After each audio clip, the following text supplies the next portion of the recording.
అంబేద్కర్ కోనసీమ జిల్లా తాడిపాక డైలీ మార్కెట్లో ఒక కాకి అరిచి విసిగిస్తుందని దాన్ని ఓ చికెన్ షాప్ యజమాని తాడుతో కట్టేశాడు. అయితే కాకిని బంధించడంతో అక్కడకు వందలాది కాకులు చేరుకొని అరవడం మొదలుపెట్టాయి.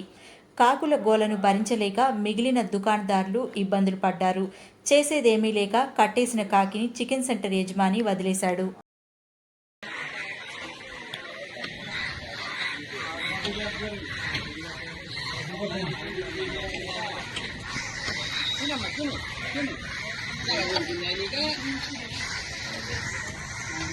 Ini